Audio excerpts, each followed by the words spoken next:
그랬더니 막 난리가 났죠. 그리고 쥐덫이 가벼우니까 왔다 갔다 하면서 완전히 다라가 왔다 갔다 하면서 얘가 몸무림을 친 것입니다. 그 다음날 조용해졌습니다. 조용해졌는데 이제 가족이 와서 그래서 이제 오빠가 그래서 이제 죽었다고 하더라고요. 죽었는데 얼마나 땀을 많이 흘렸는지 그 다라 안이 막 땀방울로 그 습기가 아주 가득 차 있는 거. 또 그 쥐덫을 덮어놓은 그 다라 그 부분 그 바닥에 완전히 습기가 이렇게 가득한 그런 것을 보면서 좀 안쓰러운 생각도 났습니다. 쥐를 싫어했지만 다 살기 위해서 정말 애썼구나. 쥐 입장에서는 완전히 절체절명의 위기죠. 죽음의 위기 가운데 쥐는 빠져나오기 위해서 살기 위해서 정말 안간힘을 다 썼을 것입니다. 그런데 우리가 인생 가운데 그런 절체절명의 위기 가운데 있을 수가 있죠. 그 참으로 어려운 그러한 좌절의 상황, 그 절망스러운 그런 상황 속에 처했을 때 그때 도대체 어떻게 해야지 그걸 빠져나갈 수가 있을까? 우리는 짐승이 아니니까 하나님의 형상으로 지어진 하나님의 영을 가진 하나님의 백성으로서 우리가 살아가면서 여러 가지 절망스럽고 굉장히 어려운 그런 상황 속에 있을 때 그때 과연 우리는 어떻게 해야 될까? 우리는 오늘 이 말씀을 통해서 하나님의 해법을 우리 하나님이 우리가 덫에서 빠져나올 수 있는 그 길을 우리가 배울 수가 있습니다. 하나님은 우리로 살 길을 마련해 주셨는데 그게 말씀 안에 다 있습니다. 말씀은 이 성경은 구속사에 관련된 책입니다. 어떻게 우리가 구원받을 수가 있을까? 어떻게 우리가 살 수 있을까?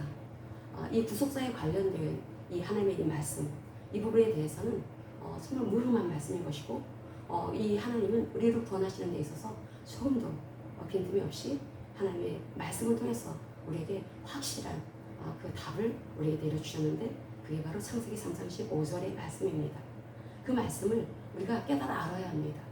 그래서 그 말씀을 하나님은 우리가 알기를 원하고 계시고 그래서 그 말씀을 알기 위해서 우리가 과연 어떻게 해야 될 것인가.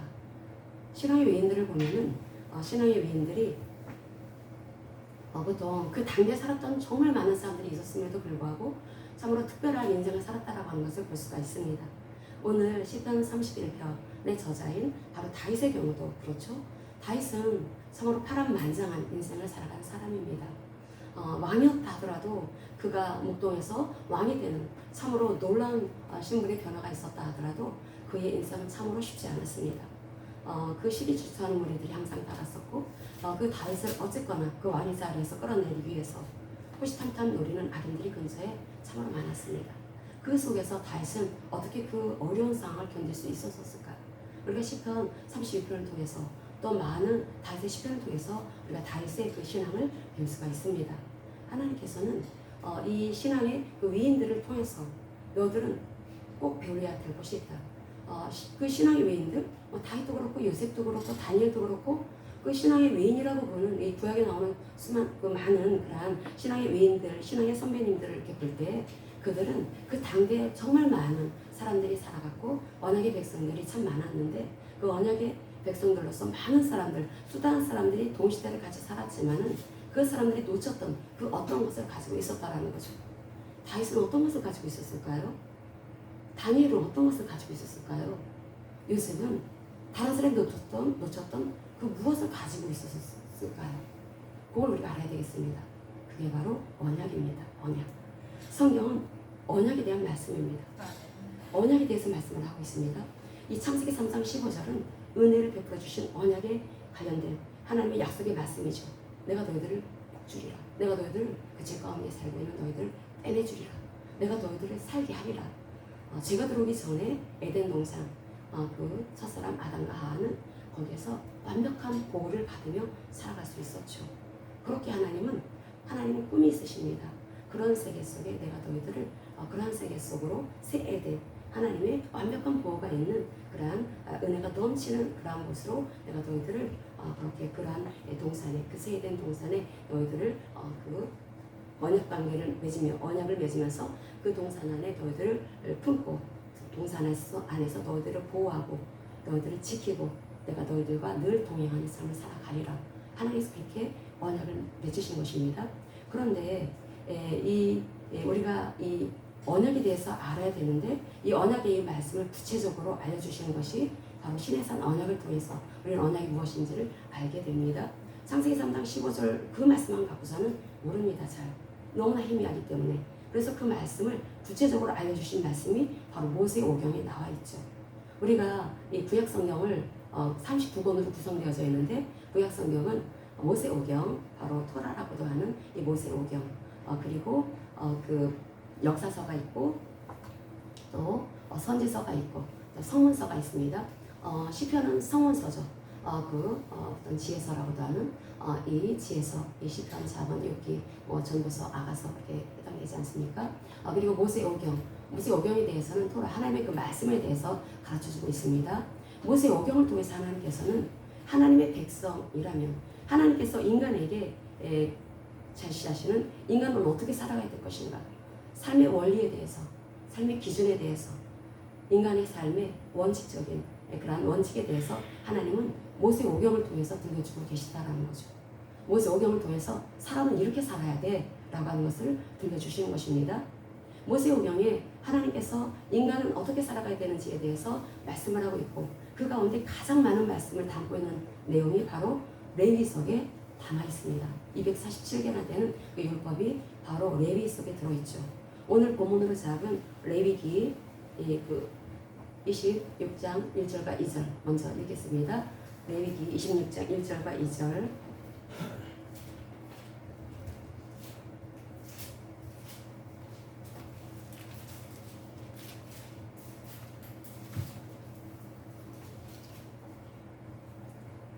같이 읽겠습니다. 너희는 자기를 위하여 우상을 만들지 말지니 조각한 것이나 주상을 세우지 말며 너희 땅에 조각한 석상을 세우고 그에게 경배하지 말라. 나는 너희의 하나님 여호와임이니라. 너희는 내 안식일을 지키며 내 성소를 경외하라. 나는 여호와이니라. 아멘. 이 여호와라고 하는 이 신명은 언약이 신실하신 하나님이라고 하는 의미를 가지고 있습니다. 언약이 신실하신 하나님. 그리고 우리가 하나님과 언약 관계 속에 있을 때, 그러면 하나님은 나는 너희들의 하나님이 되고 너희들은 나의 백성이다 라고 하시는 그 언약 관계 속에서 우리가 하나님을 정말로 내가 섬기는 하나님으로 모시고 있다면, 유일한 참신으로 내가 그렇게 알고 있다면 우리는 그분이 하시는 말씀에 귀를 기울이게 될 것입니다. 그분이 하시는 말씀, 바로 모세오경을 통해서 하나님은 우리가 어떻게 살아가야 될 것인지에 대해서 너무나 소상하게 말씀을 하고 있습니다. 613가지의 율법을 통해서 우리가 그 돈은 어떻게 벌어야 되고, 돈은 어떻게 써야 되고, 그리고 나라는 어떻게 다스려야 되고, 또 우리가 개인의 삶 속에서 사람들과의 관계, 이웃과의 관계 속에서는 어떻게 살아가야 되고, 하나님은 또 어떻게 섬겨야 되고, 신앙생활을 어떻게 해야 되고, 또 그런 내용들이 613가지의 그 말씀 속에 다 담아 있다라는 거죠. 담겨 있습니다. 그래서 이스라엘 백성들은 항상 이 말씀 가운데 거기에 핵심되는 것이 바로 안식일을 지키고 성소를 경외하는 말씀인 것입니다. 이 안식일을 지키는 것, 바로 안식일을 통해서 출애굽기 20장에서 이 바로 하나님께서는 너희들이 이 십계명 가운데 제4계명에 안식일을 지키라라는 말씀이 있죠. 그때 출애굽기 20장에서 하시는 그 말씀은 내가 너희들을 창조했다. 창조주 하나님을 기억하면서 안식하라 라고 하는 것입니다. 그러니까 단지 6일 동안 일했으니까 7일째에 좀 휴식이 필요하니까 휴식을 취해라 라는 의미만 있는 것이 아니라 정말 중요한 게 무엇인지를 알아야 합니다. 그것은 우리는 창조된, 피조된 존재다 라고 하는 것을 알아야 된다는 거죠. 그러니까 창조하신 그 하나님에 대한 믿음을 가지고 안식해라 라고 하는 말씀을 출애굽기 20장에서 말씀을 하고 있습니다. 십계명이 적혀있는 그 말씀을 통해서. 그런데 신명기에 보면은 신명기 5장에 십계명에 대한 말씀이 또 있죠. 그 십계명에 대한 말씀 제4계명 안식일을 지키라 라고 하는 말씀이 나오는데, 거기에는 바로 내가 너희들을 출애굽시켜 주신 하나님이다. 내가 너희들을 이집트 노예살이 하던 너희들을 빼내줬다. 너희들을 구원시켜 주었다. 그러니 너희들은 구원하신 하나님을 기억하면서 안식하라.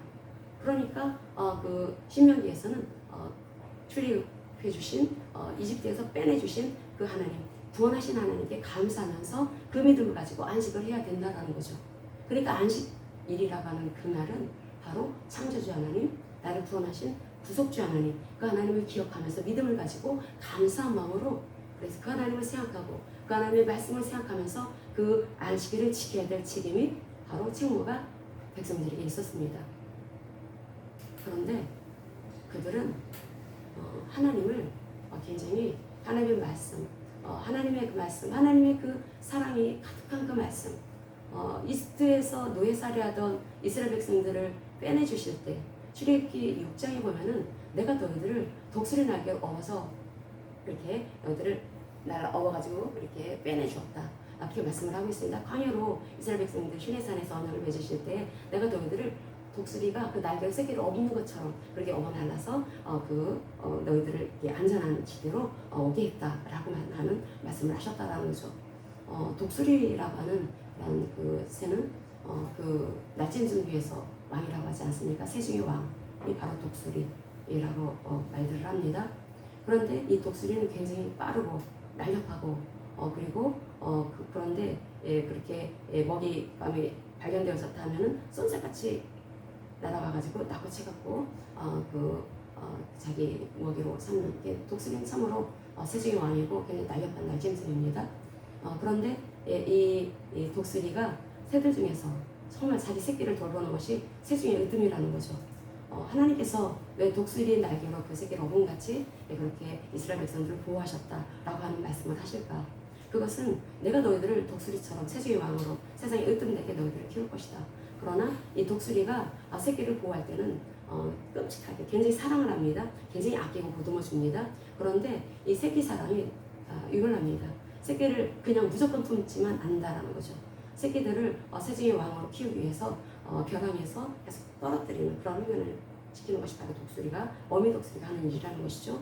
새끼가 독수리가 위에서 딱 떨어뜨릴 때 얼마나 무섭겠습니까? 막 팔딱팔딱팔딱 날개짓을 할 것입니다. 그래서 나는 법을 배운다라는 거죠. 그때 새끼는 자기는 이제 나 죽는구나 라고 생각하겠지만은 어미는 새끼가 떨어지면 딱 보죠. 그래서 딱 이제 그 땅 지면에 닿기 전에 딱 업어서 날개를 업어가지고 다시 또 날아오르고 그 독수리가 새끼를 그렇게 키웁니다. 하나님께서 이스라엘 백성들과 언약을 맺을 때 그렇게 독수리처럼 내가 너희들을 훈련할 것이다. 내가 너희들을 그렇게 키울 것이다. 사랑으로 그렇게 품어주기도 하지만 너희들 연단하면서 그렇게 세상의 왕이 되도록 그렇게 이 세상에 으뜸된 사람이 되도록 내가 너희들을 인도할 것이다. 그를 지도할 것이다. 그 같은 말씀을 하고 있다는 것입니다. 언약 백성인데 왜 고난이 있을까? 이 고난이라고 하는 거, 그 고난도 웬만한 건 이길 수가 있지만 이 다윗의 시편의 31편처럼 정말 어떻게 할 수가 없는 정말 완전히 죽음의 문 앞에까지 다다른 것과 같은 그러한 그 고난, 환난, 그런 절망적인 상황에 이를 수도 있다는 거죠. 언약 백성인데도 불구하고 내가 하나님과 언약을 맺어서 내가 하나님의 말씀을 가지고 있다 할지라도 내 인생 속에서 그런 고난이 있을 수가 있습니다. 끔찍한 고난. 그리고 사람들이 자기 주변의 사람들이 다 떠납니다. 웬만한 거는 우리가 견딜 수가 있어요. 돈이 없어도 견딜 수가 있습니다. 이 주변에 이웃이 있으면 굶지 말라고 먹을 것도 갖다 주기도 하고 그럴 테니까. 그리고 또 병에 걸렸어도 또 사람들이 또 위로하면서 이거 먹고 좀 힘 좀 내봐 하면서 또 이웃에 정말 친절한 가족이나 이웃이 있으면 좋은 이웃이 있으면 얼마든지 병에 걸렸다 하더라도 중병에 걸렸다 하더라도 이길 수가 있죠. 그런데 그 주변에서 그렇게 나를 도와줘야 될 그 옆에서 나를 위로해줘야 될 그 사람들마저 다 떠났을 때 그때 그 인생의 위기, 그 어려움, 그 고통, 그 절망적인 그 상황 그것은 겪어보지 않은 사람은 아마 그건 충분히 이길 수 있어 라고 말할 수는 없을 것입니다. 그 절망적인 상태, 내 곁에 아무도 없을 때 그것도 가장 가까웠던 내가 정말 은혜를 베풀고 내가 정말 친절하게 잘 대해줬던 그 사람마저 내 곁을 떠나 없을 때 떠나 없는 것뿐이 아닙니다. 욕을 합니다. 중상모략을 합니다. 멸시합니다. 조롱합니다. 핍박합니다. 저 인간은 없어져야 돼. 죽어야 돼. 그렇게 막말을 막 해댑니다. 그럴 때 그 사람들, 그 주변에서 벌어지는 그 사회적 환경 속에 사람은 사회적인 동물이라고 하는데 근데 이 사회 속에서 자기 혼자 살 수가 없는데 주변에 함께 사는 그런 나하고 함께 웃으면서 담소를 나눴던 그 이웃이 나한테 그렇게 화살을 겨눌 때 그렇게 욕을 해댈 때 그때 그 상황은 정말 견디기 힘들 것입니다. 그런데 다윗은 이깁니다. 그리고 하나님께서 그 상황을 바꿔주실 것을 확실하게 믿습니다. 아멘. 그게 바로 선지적 신앙입니다. 아멘. 성경은 선지적 신앙에 대한 말씀을 하고 있습니다. 분명히 환경은 바뀌지 않았습니다. 환경은 그대로 그래요. 문제는 그대로 가지고 있습니다. 문제는 그대로 있어요. 내 눈앞에. 그럼에도 불구하고 나는 이 현재 벌어진 이 환경, 이 상황, 참으로 끔찍한 이 환경에 내 마음은 눌리지 않는다는 거죠. 서로 눌렸다 하더라도 금방 일어날 수가 있습니다. 왜? 언약 백성이니까. 그 언약을 붙잡는다라는 거죠. 언약. 이 언약을 붙잡으라고 하나님께서는 그 말씀을 주신 것입니다. 백성들에게. 이 세상을 살아가는 우리가 얼마나 많은 이 세상에 변수가 많습니까? 오늘도 얼마나 많은 변수가 있습니까? 나는 정말 잘 살고 싶은데 하나님의 말씀을 따라 신실하게 정말 하나님을 의지하고 하나님을 경외하고 살고 싶은데 그런데 그렇게 살지 못하게 태클거리는 요소가 참 많이 있습니다. 주변에 특별히 이 사람들을 통해서 그런 일들을 많이 겪죠. 특별히 가족들을 통해서 그런 일을 겪을 때 속이 뒤집어집니다. 속이 뒤집어지고 그리고 이 속에서 막 부글부글 끓어오르는 이 용암과 같은 내 마음에 이 속에 가만히 이제 나는 십자가에서 자아가 처리되어졌다라고 생각을 했는데 조건 상황 스토리만 겹쳐지면 다시 또 부글부글 끓어 용암처럼 끓는 이 마음, 이 분노, 이 혈기 이러한 것들 우리가 그렇게 약하다라는 거죠. 이 약한 이 심령을 가지고 있는 우리들에게 하나님께서는 계속해서 소망의 말씀을 주십니다. 너희들 구하라.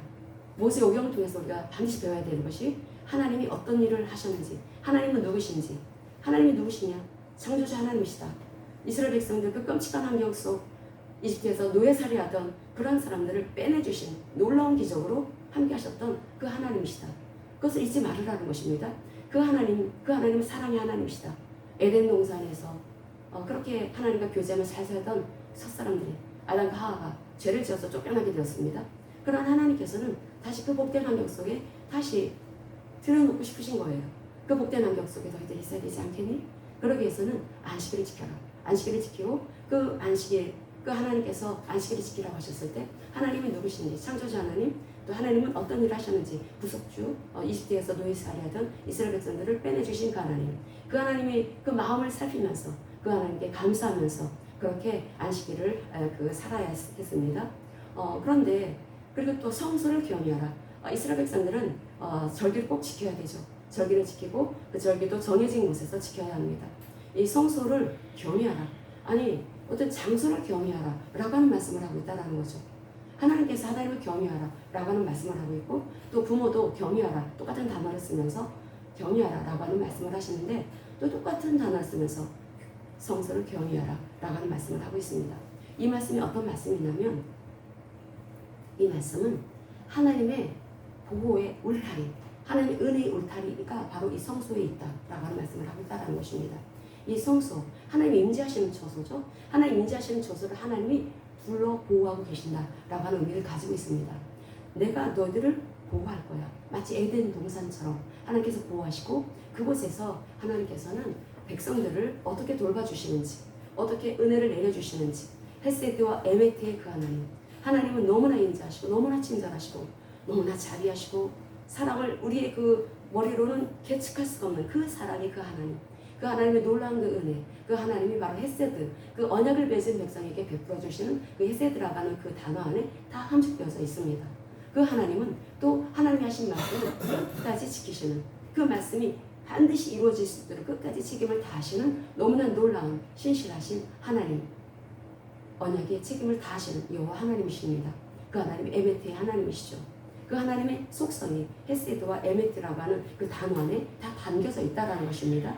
담겨져 있는데 그럼 이스라엘 백성들이 항상 이 성소를 경외하라고 하는 것은 오늘날로 말하면 바로 교회 중심의 삶, 공동체 중심의 삶을 말하는 것입니다.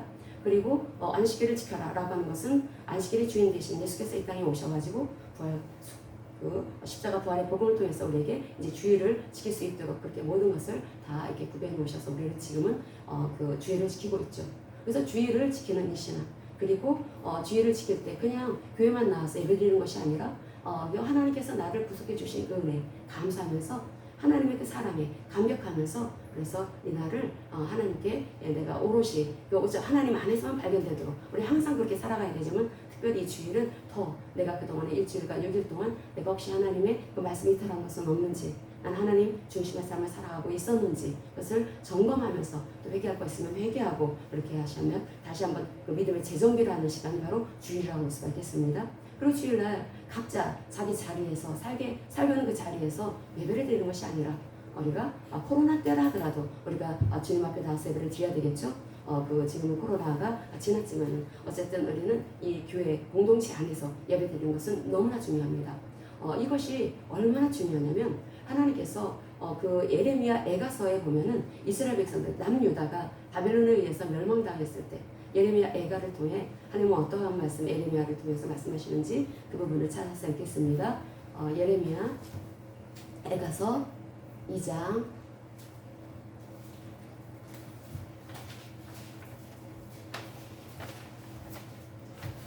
6절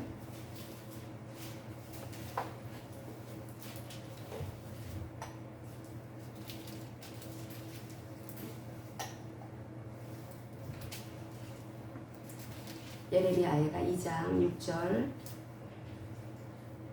1144쪽 예레미야 바로 뒤에 있고 얇기 때문에 잘 안 집힐 수도 있어요. 제가 지금 읽은 경우 1144쪽인데 예레미야 애가서 2장 6절 같이 읽겠습니다.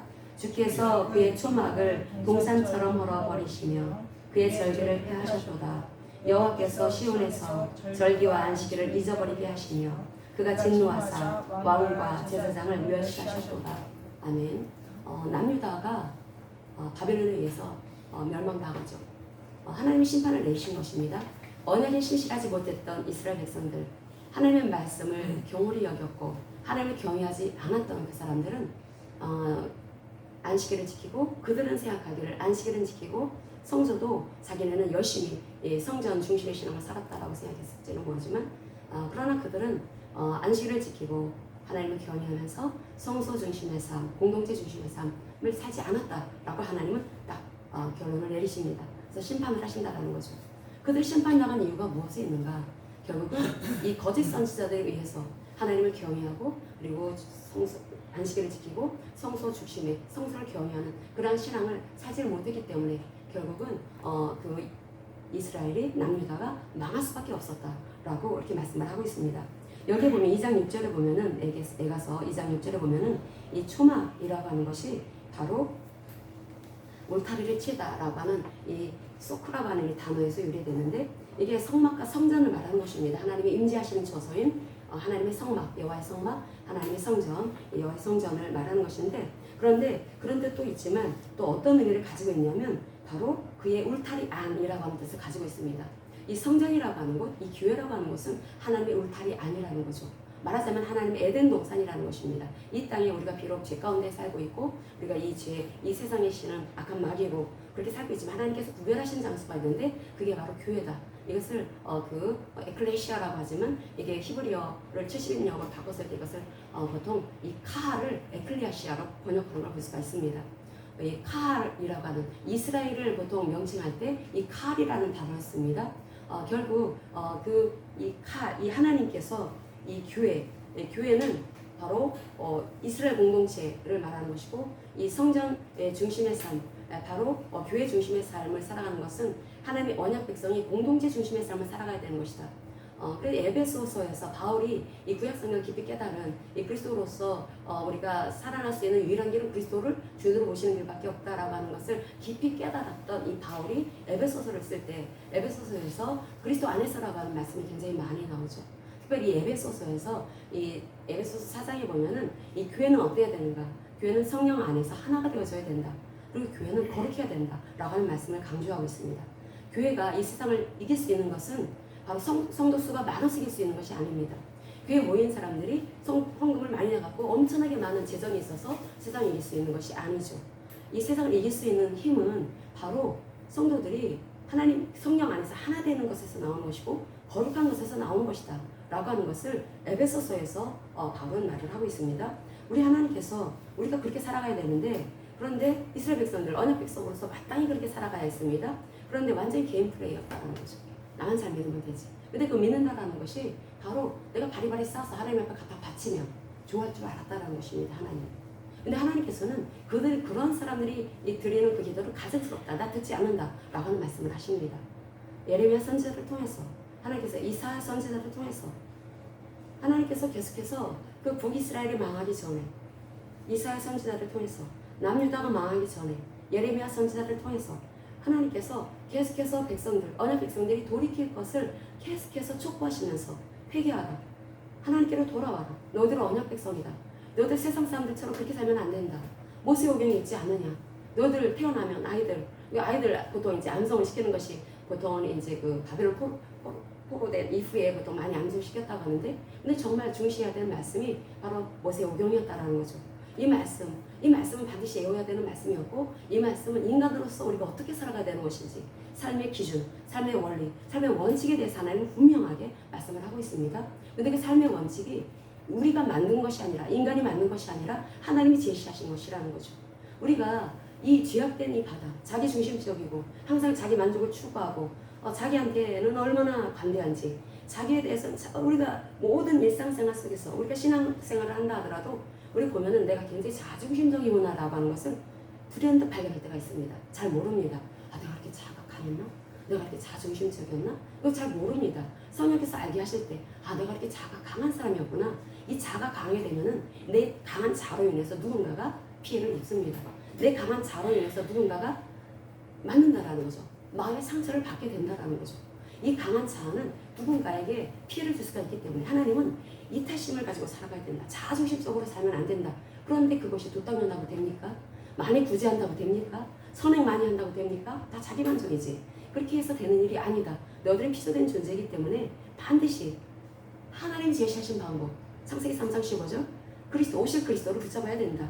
바로 그리스도를 너의 주인으로, 너의 왕으로 모셔야 된다. 근데 그 그리스도가 오실 때까지 이스라엘 백성들은 언약 백성으로서 하나님께서 이 말씀, 이 성막도 그렇고 이 말씀도 그렇고 다 그리스도를 다 예표하고 있습니다. 다 그리스도를 말씀하고 있다는 거죠. 예수 그리스도.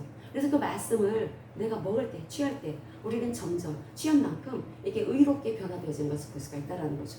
그게 율법적인 걸 말하는 것이 아닙니다. 이것이 내가 내 어떤 수고를 통해서 내가 이만큼 했으니까 하나님 다 주시겠지.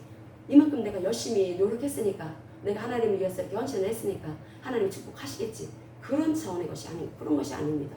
율법적인 것, 자기 의를 위한 이스라엘 백성들, 이렇게 자기 의에 취한 사람들이 굉장히 많았죠. 그런 것처럼 그런 것을 말하는 것이 아니죠.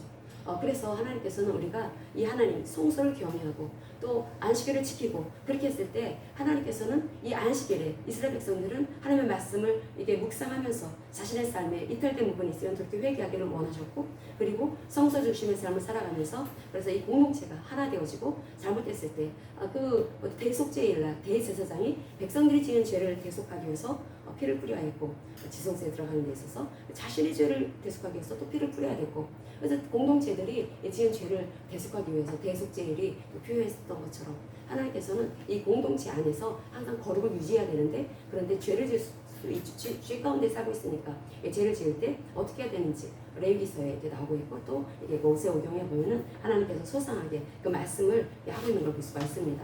결국 하나님께서는 이 모세오경을 통해서 하나님은 어떤 분인지를 알려주십니다.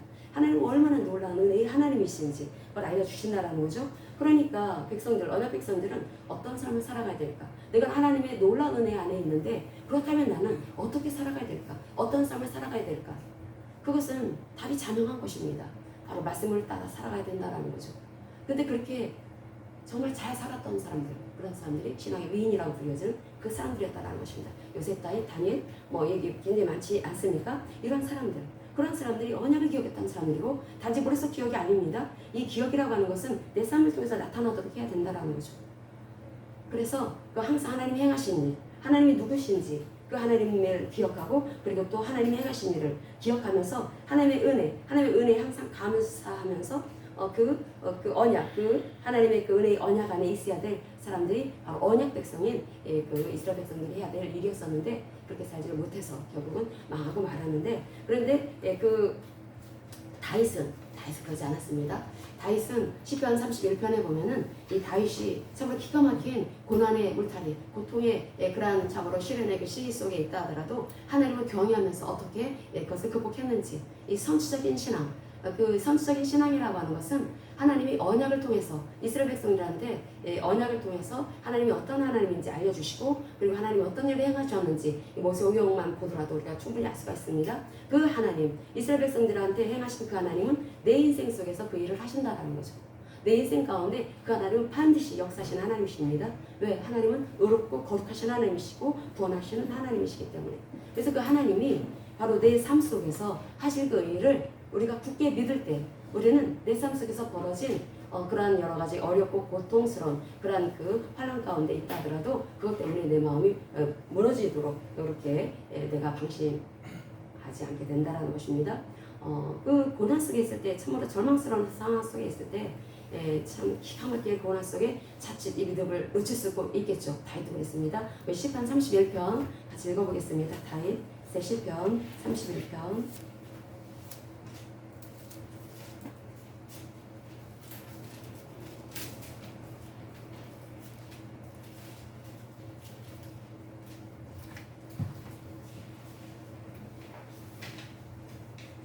시편 31편 다윗의 시인데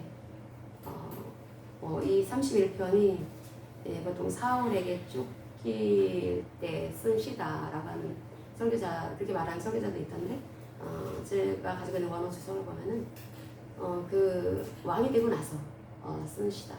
왕이 되고 나서도 굉장히 고통스러운 일을 많이 겪죠. 압살롬의 반역 또 주변에 그 요압 장군이 얼마나 또 그 마음에 많은 상처를 줬는지 굉장히 이 다윗이 많은 고난을 당합니다. 암논이 그 압살롬에 의해서 살아당하고 그 이전에 암논이 자기 딸 당하를 강간했던 그런 일들 참 이렇게 다윗이 참 고통 가운데 있었고 그리고 또 바세바 이 모든 것들이 바세바 가문 사건으로 벌어진 일이지만 어쨌든 이 왕이 되고 나서 신정왕국의 그 통치자로서 왕으로서 겪어야 했던 그런 고통스러운 일 그때 언제 썼는지는 모르지만 아무튼 절체절명의 위기 가운데 있을 때 쓰여진 시다 라고 말을 합니다. 31편 같이 읽겠습니다. 여호와여 내가 주께 피하오니 나를 영원히 부끄럽게 하지 마시고 주의 공의로 나를 건지소서. 내게 귀를 기울여 속히 건지시고 내게 견고한 바위와 구원하는 산성이 되소서. 주는 나의 반석과 산성이시니 그러므로 주의 이름을 생각하셔서 나를 인도하시고 지도하소서. 그들이 나를 위하여 비밀이 친 그물에서 빼내소서. 주는 나의 산성이시니이다. 내가 나의 영을 주의 손에 부탁하나이다. 진리 하나님 여호와여 나를 속량하셨나이다. 내가 허탄한 거짓을 숭상하는 자들을 미워하고 여호와를 의지하나이다. 내가 주의 인자하심을 기뻐하며 즐거워할 것은 주께서 나의 고난을 보시고 환난 중에 있는 내 영혼을 아셨으며 나를 원수 수중에 가두지 아니하셨고 내 발을 높은 곳에 세우셨음이니이다. 여호와여 내가 고통 중에 있사오니 내게 은혜를 베푸소서. 내가 근심 때문에 눈과 영혼과 몸이 사하였나이다. 내 일생을 슬픔으로 보내며 나의 연수를 탄식으로 보내며 내 기력이 나의 죄악 때문에 약하여지며 내 뼈가 쇠하도소이다. 내가 모든 대적들 때문에 욕을 당하고 내 이웃에게서는 심히 당하니 내 친구가 놀라고 길에서 보는 자가 나를 피하였나이다. 내가 잊어버린 바 되니 죽은 자를 마음에 두지 아니한 같고 깨진 그릇과 같으니이다. 내가 무리의 비방을 들었으므로 사방이 두려움으로 감싸였나이다. 그들이 나를 치려고 함께 의논할 때에 내 생명을 빼앗기로 꾀하였나이다. 여호와여 그러하여도 나는 주께 의지하고 말하기를 주는 내 하나님이시라 하였나이다. 나의 앞날이 주의 손에 있사오니 내 원수들과 나를 핍박하는 자들의 손에서 나를 건져 주소서. 주의 얼굴을 주의 종에게 비추시고 주의 사랑하심으로 나를 구원하소서. 여호와여 내가 주를 불렀사오니 나를 부끄럽게 하지 마시고 악인들을 부끄럽게 하사 수월에서 잠잠하게 하소서. 교만하고 완악한 말로 무례히 의인을 치는 거짓 입술이 말 못하는 자 되게 하소서. 주를 두려워하는 자를 위하여 쌓아두시는 애 곧 주께 피하는 자를 위하여 인생 앞에 두시는 애가 어찌 그리 큰지요. 주께서 그들을 주의 은밀한 곳에 숨기사 사람의 꾀에서 벗어나게 하시고 비밀이 장막에 감추사 말다툼에서 면하게 하시리이다. 여호와를 찬송할지어다. 견고한 성에서 그의 놀라운 사랑을 내게 보이셨음이로다. 내가 놀라서 말하기를 주의 목전에서 끊어졌다 하였사오나 내가 주께 부르짖을 때 주께서 나의 간구하는 소리를 들으셨나이다. 너희 모든 성도들아 여호와를 사랑하라. 여호와께서 진실한 자를 보호하시고 교만하게 행하는 자에게 엄중히 갚으시느니라. 여호와를 바라는 너희들아 강하고 담대하라. 아멘. 다윗이 참으로 절체절명의 위기 가운데 쓴 시입니다. 절망 속에서, 절망적인 상황 속에서 다윗은 언약을 붙잡았다는 거죠. 언약 속에서 약속하신 하나님의 말씀을 붙잡습니다. 그 말씀을 기억하는 것에 지나지 않는 것은 우리가 그 지적 동의는 믿음이 아니라고 했습니다. 단지 기억만 해서는 어려운 상황에, 조금만 더 어려운 상황이 와도 이겨내지 못합니다. 하나님의 그 말씀이 나를 이겨낼 수 있는 이 절체절명의 위기 가운데 나를 끄집어 살릴 수 있을 능력의 말씀이 되기 위해서는 우리는 하나님을 절대적으로 신뢰해야 합니다. 하나님을 신뢰하는데 이 하나님 절대 신앙의 신앙, 하나님을 절대적으로 신뢰하는 이 신앙은 바로 의뢰하다라고 하는 단어에 바로 이 의미가 함축되어 있는 걸 볼 수가 있는데, 의뢰하다, 빠타흐라고 하는 단어를 쓴다고 했죠. 이 단어는 그 하나님을 신뢰하다라고 하는 그 의미를 가지고 있지만 이 전치사를 써갖고 어디 속으로라고 하는 이 전치사를 써갖고 하나님 속으로 쑥 들어가서 하나님과 연합되다라는 뜻을 가지고 있습니다. 하나님 속에 쑥 들어가서 연합됩니다. 하나님의 언약의 말씀은 곧 하나님이십니다. 우리가 어떻게 하나님을 만날 수가 있습니까? 기도하면 하나님을 만났다라는 사람들이 있습니다. 그런데 여러분, 다른 종교 사람들도 열심히 기도합니다. 기도하면서 저들도 많은 은혜를 체험한 것을 경험담으로 우리 교회에서 이제 간증했다라고 하는 것처럼 그들도 간증 정말 많이 합니다. 우리가 이 기도하면 하나님의 임재를 체험할 수가 있고 하나님의 음성 들을 수 있습니다. 참 소중한 체험이죠. 그것을 뭐라고 하는 거 아닙니다. 정말 소중합니다. 그런데 거기에는 혼탁한 것이 섞일 수가 있다는 것입니다. 우리 보통 사람들이 영적 체험을 얘기할 때 그 영적 체험담이 천국에 대한 얘기를 할 때에도 왜 똑같이 천국을 다녀왔다고 하는데 서로 다른 말을 할까? 근데 그 부분에 대해서 2층천, 3층천 얘기를 보통 합니다. 3층천에 가서 그 은혜, 그 놀라운 그 광경을 봐야 되는데 보통 2층천에서 속이는 광명의 천사로 위장하는 자가 바로 마귀죠. 마귀에 의해서 속임당해서 그런 것도 체험할 수 있다는 것입니다. 잘못된 것들, 거짓된 것들 체험할 수 있다는 거죠. 그래서 우리가 다른 것을 체험해야 합니다. 그래서 정말 안전한 것은 뭐냐면 말씀 속에 들어가는 것입니다. 말씀 속에 들어갈 때, 말씀과 함께 교제할 때 처음에는 내 이 육신부터 접근을 하는 것입니다. 내 육신, 내 눈으로 말씀을 보죠. 그리고 또 소리에 내서 내 입으로 이제 내 귀가 들리도록 이렇게 말씀 읊조리입니다. 묵상을 한다라는 그 단어는 읊조리다라고 하는 뜻을 가지고 있지만, 그런데 그걸로 그치는 것이 아니라 깊이 들어가는 거라고 했죠. 깊이 묵상을 할 때, 그럴 때 내 속에서 이제 이것이 새겨지게 합니다. 새겨져서 내 이 존디오, 내 이 머릿속에서 이 해마치에 기억을 관장하는 곳에서 완전히 그 말씀이 그대로 그 말씀화되도록, 다시 말하면 내 이 가슴으로 이 말씀이 내려오도록 몰입하고 집중하는 시간이 필요합니다. 그래서 계속 그 여호수아서에서 그 말씀하고 있는 것처럼, 1장이 말씀하고 있는 것처럼 너희들은 주야로 하나님의 말씀 여호와의 율법을 묵상하라 라고 하는 것은 한번 쏙 읽고 지나가는 것을 말하는 게 아닙니다. 한번 읽고 소리내서 읽어라, 한번 읽어라 라고 하는 의미가 아니라는 거죠. 주야로 항상 내 머릿속에 내 이 가득하게 하나님의 말씀만이 가득하도록 내 이 가슴 속에 하나님만이 말씀만이 가득해서 이 말씀이 툭툭 내 삶을 통해서 나타날 수 있도록 그렇게 하나님의 말씀과 친숙해져라, 친밀해져라, 그 말씀을 하고 있다는 것입니다. 하나님을 의뢰하라 라고 하는 이 단어, 빠타흐라고 하는 이 단어는 하나님을, 언약의 하나님을 신뢰합니다. 그 하나님, 모세오경을 통해서 하나님이 어떤 하나님인지, 하나님이 어떤 일을 행해 주셨는지 출애굽시켜 주신 그 하나님이 이스라엘 백성들한테 참으로 놀라운 일을 행하셨습니다. 이 귀한 일을 행하셨습니다. 그 하나님은 내 인생 속에서도 그런 일을 동일하게 하실, 언제나 동일하신, 어제나 오늘나 영원토록 동일하신 그 하나님이라고 하는 걸 우리가 믿어야 된다는 거죠. 믿는 것이 한 번에 되지 않습니다. 말씀을 통해서 교제할 때 그 말씀을 통해서 하나님 이런 말씀을 하셨지. 그래서 말씀이 내 안에서 계속 채워지도록 하나님의 말씀과 교제를 해야 합니다. 교제를 할 때 하나님이 마치 내 눈앞에 계신 것처럼, 내 안에 하나님이 계신 것처럼 어느 순간 그런 순간이 옵니다. 그럴 때 내 마음에 확신이 온다는 거죠. 이 믿음이라고 하는 것은 확고한 생각, 확신을 말하는 것입니다. 기도를 통해서 하나님의 그 임재를 체험하고 하나님의 음성을 들을 수도 있지만, 그런데 그것은 잘못될 경우도 많이 있습니다. 그런데 정말 안전한 것은 하나님의 말씀을 통해서 만나는 것입니다. 말씀을 통해서 하나님을 만날 때, 그럴 때 하나님께서 인자하신 그 하나님, 헷세대의 그 하나님은 인자하신 하나님이고, 그 인자하신 하나님의 그 은혜 가운데 잠겼을 때 우리의 자아중심적이고 이기적인 이것이 녹아진다고 했습니다. 하나님 자꾸 우리를 은혜 안으로 초대하십니다. 헷세대의 은혜 안으로를 계속해서 초대하십니다. 왜 그럴까요? 내 자아를 빼내주시기 위해서. 하나님의 은혜 안에, 우리가 그 은혜 안에 있으면 이 자아가 녹여지게 됩니다. 누군가를 사랑하게 되면은 제가 예전에 그런 말 하지 않았습니까? 정말 인사도 안 하고 그렇게 굉장히 괴팍했던 한 청년이 청년 시절에 그 한 울타리 안에 살았었는데, 그런데 어느 날 자기가 사랑하는 여자친구를 딱 데리고 오더니 그동안에 봐도 아무 척도 안 하고 지냈던 그 청년이 저한테 인사를 하더라고요. 그래서 제가 그때 예수를 믿지 않았던 때였지만 사랑의 힘이 대단하구나 라고 생각했습니다. 그 여인, 사랑하는 여인이 옆에 있으니까 아주 그렇게 담지고 살았던 이웃과도 아주 마음이 탕 열려가지고 인사를 하는 그런 모습. 근데 그게 사람입니다.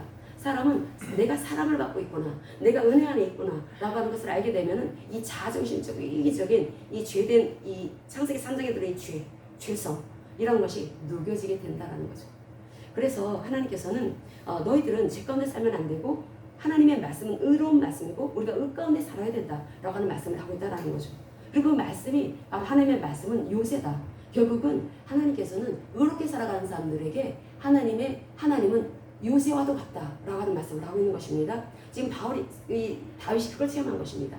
다윗이 그 어려운 인생 가운데 하나님의 어떠하심을 체험하고 그 참으로 그 목동 시절에 이제 그 자기가 골리앗을 죽인 다음부터 사울의 시기 질투로 인해서 얼마나 많은 참으로 기가 막힌 그러한 고난을 겪게 되는지, 그 속에서 다윗이 붙잡을 대상은 하나님밖에 없었고, 그 하나님을 붙잡았을 때 하나님이 그 은혜의 언약에 하나님이 얼마나 신실하셨는지, 에메트의 하나님은 언약 가운데 계신 그 하나님은 헷세대 하나님이지만 에메트의 하나님이다. 우리 꼭 기억해야 될 것이 그것입니다.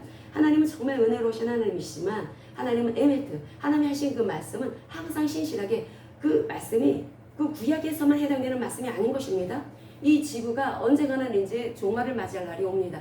그때까지 하나님 이 말씀을 반드시 영원토록, 이 지구가 종말을 맞이했다 할지라도 그 이후에도 이 말씀은 그대로 유지되는, 하나님은 너무나 신실하신 은혜의 하나님이시고 말씀을 지키시는 하나님이시라는 거죠. 신실하신 하나님이라는 것입니다.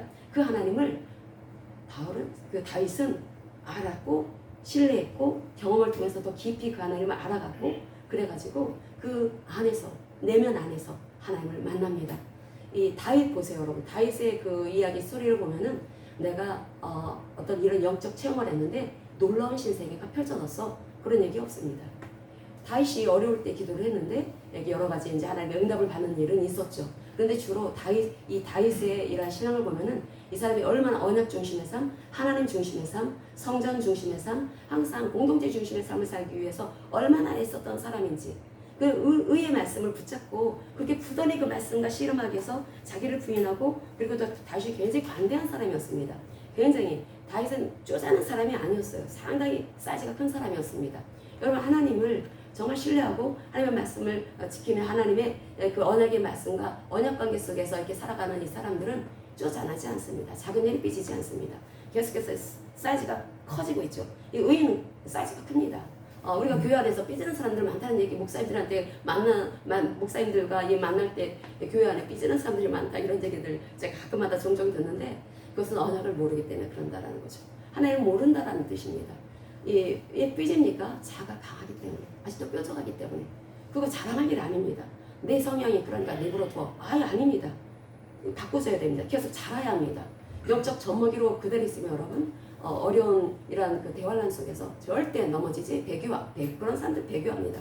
배교하지 절대로 그 믿음으로 그 어려운 시기를 견뎌내지 못합니다. 이 다윗이 그렇게 어려운 시기를 지나면서 하나님을 신뢰하는 법을 배웠고, 점점 더 하나님과 일체되어지는 그런 법을 배웠습니다. 그런데 이 31편에 보면은 주변의 대적들, 그 이웃들, 자기가 은혜를 베풀었던 그 주변에 있던 사람들, 그 사람들마저도 피하라는 것입니다. 참 기가 막힌 것이, 내가 정말 친절하게 했던 사람이 나를 피한다, 외면한다? 정말 고통스러운 일이겠죠. 그런데 그런 사람, 마치 자기를 그 죽은 자처럼 대접을 하고 있다는 것입니다. 죽은 사람 기억하지 않습니다. 죽었으니까. 마치 깨진 그릇은 뭐 그냥 버리는 거죠. 뭐 완전 쓰레기통으로 가는 거죠. 다윗을 그렇게 취급했다는 것입니다. 주변의 사람들이. 완전히 이 다윗이 왜 그랬을까? 여러분 잘 알아야 합니다.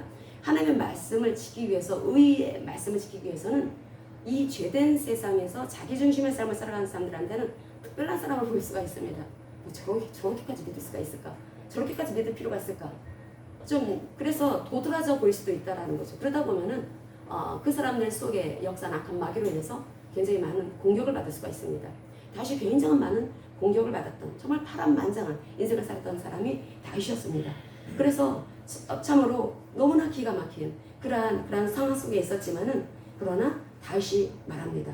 14절과 14절에서부터 우리가 19절까지 같이 읽어볼까요? 14절에서부터 10편 31편 14절에서부터 19절 여기서 여러분들 꼭 붙잡아야 될 말씀이 어떤 말씀인지 읽으면서 붙잡으시기 바랍니다. 여호와여 그러하여도 나는 주께 의지하고 말하기를 주는 내 하나님이시라 하였나이다. 나의 앞날이 주의 손에 있사오니 내 원수들과 나를 핍박하는 자들의 손에서 나를 건져주소서. 주의 얼굴을 주의 종에게 비추시고 주의 사랑하심으로 나를 구원하소서. 여호와여 내가 주를 불렀사오니 나를 부끄럽게 하지 마시고 악인들을 부끄럽게 하사 소울에서 잠잠하게 하소서. 교만하고 완악한 말로 무리의 의인을 치는 거짓 입술이 말 못하는 자 되게 하소서. 주를 두려워하는 자를 위하여 쌓아두신 은혜 곧 주께 피하는 자를 위하여 인생 앞에 베푸신 은혜가 어찌 그리 큰지요. 아멘. 다윗은 자기가 하나님의 말씀을 항상 지키고 하나님의 말씀이 나의 인생 속에서 그대로 나타나도록 먼저는 개인에게 또 자기 그 공동체에게 그대로 그 영향을 줄 수 있도록 하기 위해서 항상 자신을 부인하는 삶을 살았던 사람이 다윗이었습니다. 그 까칠한 성격을 내세우자. 다윗은 원래도 까칠하지 않았지만 자기 어떤 그 마음 안에 있는 그 불편한 그런 감정을 마음 안에서 바깥으로 표출하지 않았던 사람이 다윗이었다라는 거죠. 인내했다라는 거, 주님을 의지하면서 인내했다라는 것입니다. 항상 자신을 하나님의 말씀으로 다듬어 갔던 사람이 다윗이었습니다. 그러다 보니까 하나님의 말씀이 곧 하나님이라고 했습니다. 내가 그 하나님의 말씀을 지키고 하나님을 신뢰하기 때문에 지키는 것입니다. 하나님 신뢰하는 사람은 그 신뢰하다라는 단어가 하나님 그 속에 쑥 들어가서 하나님과 연합되어지는 것을 말한다고 했죠. 그럼 하나님이 주신 이 말씀은 하나님이신데 내가 그 말씀을 소중히 여깁니다.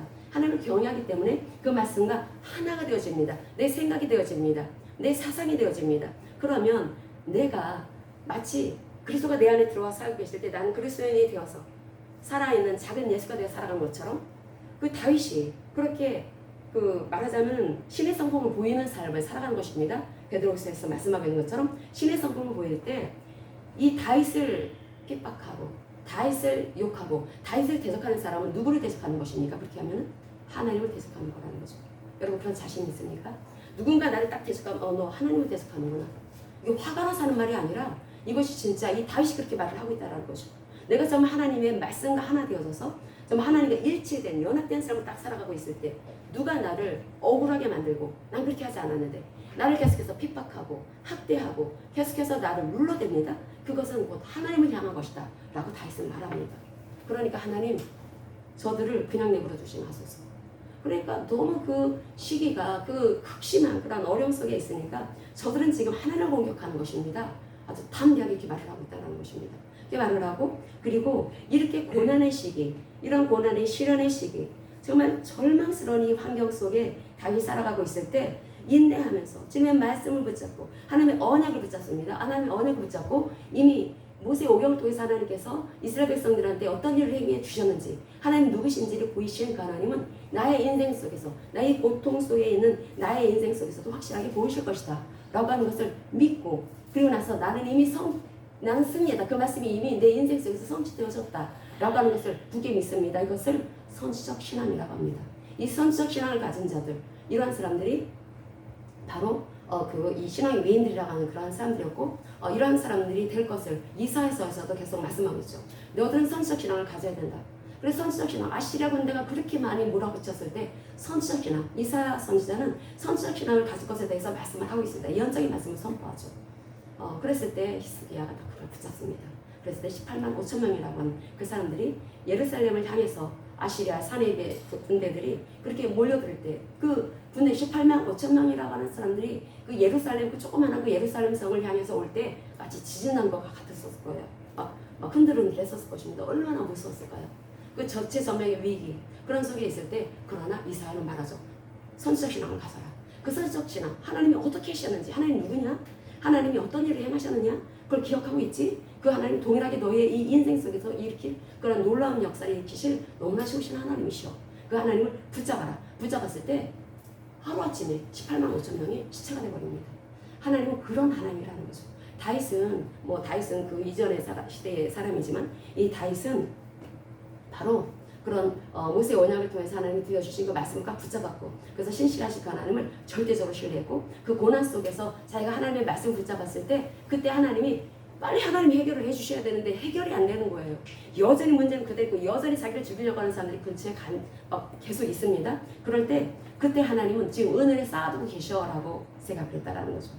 내가 고통 가운데 있을 때 하나님 도대체 뭐 하시는 거야? 우리 보통 신앙이 짧을 때 그런 얘기를 하죠. 근데 신앙이 성숙해지면은 하나님 지금 은혜를 쌓아두고 계시네 이렇게 말할 수가 있다는 것입니다. 다시처럼 은혜를 쌓아두고 계시는 그 하나님 그 은혜가 얼마나 놀라운지 그러니까 내가 지금 어떤 상황 속에 있다 할지라도 절체절명의 위기 가운데 있다 할지라도 절망스러운 그 환경 속에 있다 할지라도 나의 삶은 오직 주님의 손에 있습니다. 나의 미래는 나의 앞날은 오직 주의 손에 있습니다. 주님의 손, 우리가 주님의 손이라고 하죠. 원어를 보면 당신의 손이라고 되어 있어요. 당신의 손. 우리가 이 다윗도 그렇고 이 모세도 그렇고 하나님 주님의 손, 우리는 주님으로 병합을 했지만 보통 굉장히 친밀한 관계가 이렇게 깊어지게 되면 당신이라고 얘기합니다. 당신의 종, 또 하나님이 나에게 주신 그 말씀. 그래서 항상 연합되어졌기 때문에. 그러니까 6월절 날에 낭송되어졌던 것이 아가서 아닙니까? 아가서가 이 사랑에 대한 그 말씀인데 정말 하나님 나를 구속해 주신 그 하나님에 대한 그 은혜에 감사하게 되면 우리 하나님과 사랑에 빠져버리게 되죠. 그럴 때 하나님과 나는 연인 관계가 되는 것입니다. 그래서 하나님이 하신 그 일이 얼마나 놀라운지 하나님이 내 인생 속에서 또 그 이스라엘 백성들에게 보여주신 그런 놀라운 그런 역사, 출애굽의 역사가 내 인생 속에서 그대로 펼쳐지게 될 것이고 나는 그것을 믿습니다. 그런 선지적 신앙을 가질 때 이미 선지적 승리를 이미 한 것으로 이 기도의 자리에서 일어나게 될 것이고 그런 삶을 보여줬던 사람이 바로 다윗이었습니다.